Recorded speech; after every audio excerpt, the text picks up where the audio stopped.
Welcome to the Market Decoder, your go-to podcast for digestible market insights.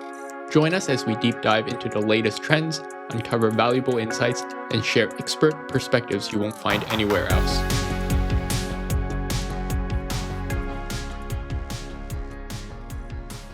Okay, so a topic that's all over the headlines lately has been the tariffs and their financial implications. But perhaps something that's been overlooked is the changing power dynamics between countries. So, specifically today, we want to deep dive into the U.S. Canada relations.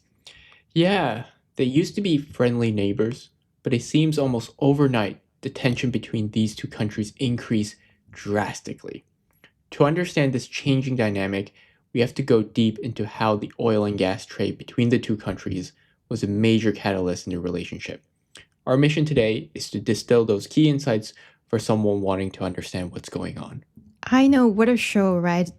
Tariffs got announced, retaliated, delayed, and revisited. It really makes me think that this is not just Trump's negotiation tactics. There must be more profound connections between economies that are driving this back and forth.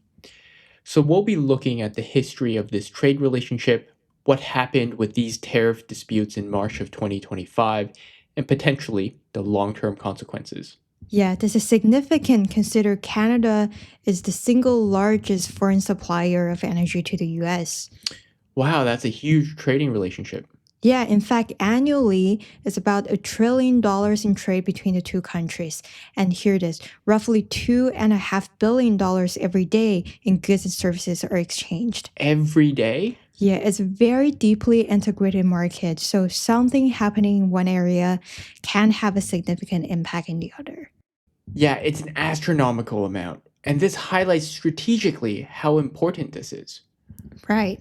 So simply put, the US needs energy from Canada, and Canada needs the market in the US. So putting tariffs on a relationship that's so deeply integrated and that important has the potential to really affect industries and prices. It's not just tweaking one little thing. No, it could have huge cascading effects. Has it always been like this? Well, that's a good question. So let's go back in history a bit. It wasn't always this interconnected. I think the energy partnership has been evolving for a long time, decades. There were periods where the US domestic oil production matured and declined, and that's where the Canadian resource became more important to meeting the US energy demands. That's not just happenstance. Real infrastructure was built. Refineries invested significant capital to refine the type of crude oil that Canada primarily produces. A heavier, higher sulfur content. We often call that as a sour crude oil. Exactly. So the US have to tailor their refineries to that specific thing, and that creates a dependence on the Canadian crude. And looking at it from the Canadian side, it's almost like the US has been the default, if not the only place to export energy to. Yeah, pretty much. I remember seeing figures that in 2010, practically 100% of Canada's energy exports were headed to the US. So close to 100%, if not 100%. That's a lot of eggs in one basket. Yeah, it's a very significant concentration in one export market. But I would say it's not completely one sided because around 10% of US crude oil exports ended up in Canada as well. So that really shows that it's not just a one-way street. It's really this nuanced market. Each country has needs and advantages it brings to the table. You mentioned the increase in US oil and gas production in recent years. How has that changed this dynamic? That's an interesting question. So the surge in US oil and natural gas production is largely due to the shale revolution and hydraulic fracturing. And this has definitely reshaped the overall energy picture in North America. However, like I said, the US, Midwest, and Gulf Coast refineries, they still rely heavily on the Canadian heavy sour crude. Right. The infrastructure is in place to refine that type of crude oil. Yeah, and it would be both technically complex and expensive to try to switch to other types of crude. So it's almost like even though the US has this new capacity, they're still locked in into needing that Canadian crude oil. You're right. Yeah, I think it'd be good to rewind a little bit again and talk about some key historical agreements that have laid the groundwork for this trade. I think if we go all the way back, their first reciprocity treaty started in 1855. But of course, the real game changers were the Canada-U.S. Free Trade Agreement, or CUSFTA, that happened in 1989. And then you have the NAFTA, which is the North American Free Trade Agreement in 1994. Okay, so the CUFTA was the first big step tearing down these trade barriers. Yeah, it was, and it included energy. That was important. That really set the stage for NAFTA. Right, and then NAFTA expanded it to Mexico and eliminated most tariffs on energy products across the continent. So this really cemented the idea of a North American energy market. Yeah, an integrated market where energy could flow freely across borders. And then that brings us to today to the USMCA. Right, to the USMCA, which replaced NAFTA in 2020. So how does USMCA fit into all of this? Well, one interesting thing about USMCA is, unlike the NAFTA, it doesn't have a specific standalone energy chapter, but it does maintain zero tariff treatment for energy products moving between the US and Canada, which is really important. Yeah, and that's a continuation from NAFTA. It shows that the trade is still important. Yeah, it's still mutually beneficial. Okay, so let's get back to the current landscape here. You've shared some compelling numbers already about the sheer volume of this trade. Can we dig into a little bit more to the specifics? Like how much is moving back and forth? What's the infrastructure making all this possible? Sure. The 2024 figures show Canadian energy exports to the US at $170 billion, and that's almost a third of all Canadian shipments to the US. Wow, so that just shows how important it is to Canada. Yeah. And then on the US side, energy only accounts for about 6% of all imports. Right, so it's a huge part of Canada's export, but still a relatively small part of US's import. Yeah, but still significant, I would say. And as we've been talking about, Canada is the largest foreign supplier of hydrocarbons to the US. They supply about 60% of the crude oil that the US imports. And virtually all of the natural gas imports. Yeah, that's huge. We should reiterate that it's not always one way, right? So there's stuff moving north as well. For example, in 2023, Canada also imported 36 billion of energy products from the US. So again, each country is filling specific needs. Yeah, it's very specialized, and all this is possible because of this huge network of pipelines. An incredible network of pipelines and power lines that cross the border. I remember reading that they have something like 86 international power lines connecting the two grids. I think that sounds about right. I don't know the exact figure, but as we talked about before, this dependence of U.S. Midwest and Gulf Coast refineries on Canadian heavy sour crude, this is a very important point. In 2023, Canada exported almost 4 million barrels of crude oil a day, and 97% of that went to the US. 97%? That's huge. It is, and those refineries are set up for that particular type of crude. So again, switching to another type of crude. It's very difficult and costly, and then natural gas. Canada still supplies virtually 100% of the US natural gas imports. And that's particularly important during those high demand winter months. Yeah, for heating and the natural gas, 13 billion going south, almost 3 billion going north.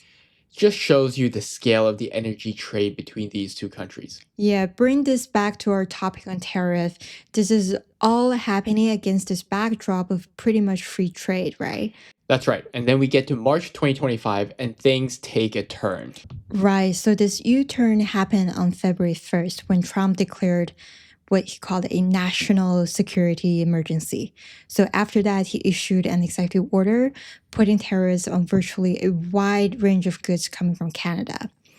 So the majority of the goods face a 25% tariff, but interestingly, the energy products were hit with a 10% tariff. Right. So, which energy products were included in this tariff? Yeah, the 10% tariff was really broad, so it wasn't just crude oil or natural gas. It included refined petroleum products, uraniums, coal, biofuel, geothermal energy, even the kinetic energy of flowing water, which would, include hydroelectricity. Wow, that is broad, and a range of critical materials as well. Its broad is very, very broad. It had the potential to impact many energy subsectors. And what would have been the immediate consequence of a 10% tariff? Well, it would have raised energy costs for American consumers because Canadian energy would have been more expensive, right? And then it would also have reduced the competitiveness of Canadian energy exports because they're more expensive. Okay, so it's kind of like a lose lose situation. Yeah, potentially. But then just weeks afterwards, the US did a partial reversal. Tell me more about that.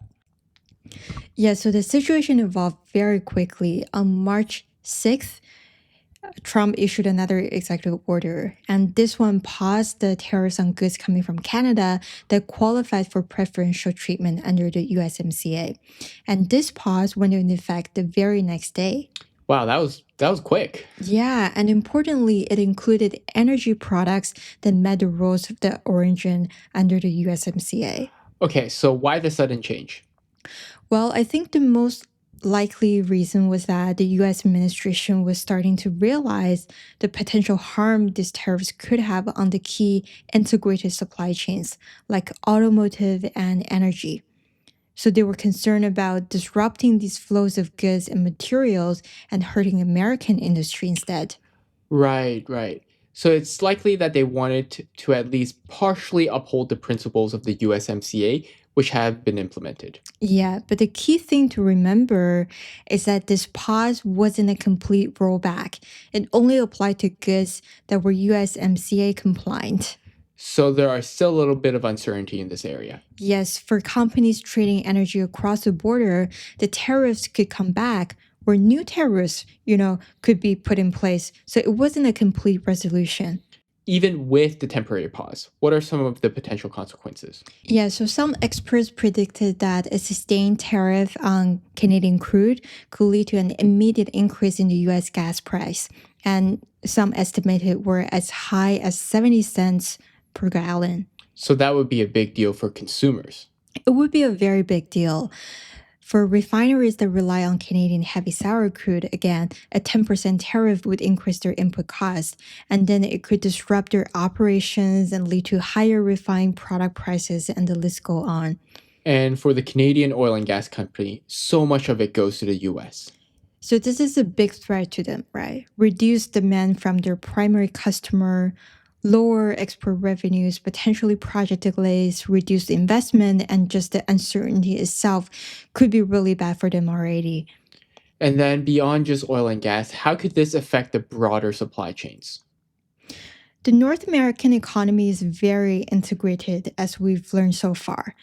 So when energy costs go up, it's like a tax on a lot of industries. Right, right. So a sector like auto manufacturing, for example, would rely heavily on energy for production and transportation. Their costs could go up. They'd be less competitive globally as a result, and potentially there could be production inefficiencies, and consumers would end up paying more for their cars. Okay, so it sounds like there could be, a huge chain effect because of just tariffs on energy, right? So it's not just energy and gas, it could be everything that we buy and use every day. So, as we've learned, what happened in the United States doesn't happen in vacuum. This could lead to countries rethink their long-term energy strategies, and ultimately, this lead to greater focus on energy independence than ever before. It's definitely an interesting topic to follow. So as it develops, we'll keep you updated. We'll see you next time. The content provided is for informational and educational purposes only. The opinions expressed by the hosts and guests are their own and do not reflect the views of any affiliated organizations or institutions. Investing involves risks, including the potential loss of principal. Past performance is not indicative of future results. Listeners are encouraged to conduct their own research, consult with qualified financial advisors before making any financial decisions. The information shared is based on current market trends and data available at the time of recording and may change over time.